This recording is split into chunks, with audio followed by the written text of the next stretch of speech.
আমি বলছি তাদেরকে যারা এইভাবে দিনের পর দিন আমাকে অত্যাচার করছে, নট ইউ, তাদের বিরুদ্ধে আমি অ্যাকশনে যাব, চামড়া তুলে নেওয়ার এটা অ্যাকশনে যাব তাদের বিরুদ্ধে আমি। একই কথা।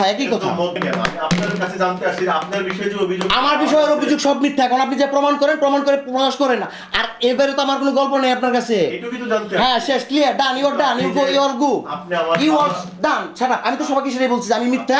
এখন থাকলে সেটা আপনি পাই টু পাই সেটা প্রমাণ করেন, কারণ সেই কাগজ নিয়ে পাই টু পাই প্রমাণ করেন, দেন আপনার যেটা করেন সেটা আপনি করেন। অভিযোগের বিষয়গুলো তো জানলেন না। অভিযোগের সব বিষয় মুখস্থ। আমি তো কাউকে বাধা দিইনি আপনার এই সংবাদ প্রকাশে, আমি তো কাউকে বাধা দিইনি, কিন্তু আপনি দিনের পর দিন সংবাদ প্রকাশ করছেন না, কিন্তু আমাকে ঠিকই প্রিন্টে দিয়ে যাচ্ছেন। এটি কোন ধরনের কাজ? যেমন আপনারা এতগুলো আসছেন উইদাউট এনি এতগুলো সাংবাদিক যখন এক জায়গায় যায়, সেখানে অবশ্যই গভর্নমেন্টের ওই ধরনের কনসার্ন থাকে এবং ওই সংশ্লিষ্ট প্রত্যেকটা মানে চ্যানেল অথবা তাদের অবশ্যই তাদের সেখানে থাকে, অ্যাসাইনমেন্ট থাকে। আমি যদি চাই কাউকে এই অ্যাসাইনমেন্ট দেখাতে পারবেন আপনারা? কার কার সাথে অ্যাসাইনমেন্ট আছে প্লিজ আমাকে একটা দেখান। অবশ্যই লাগবে।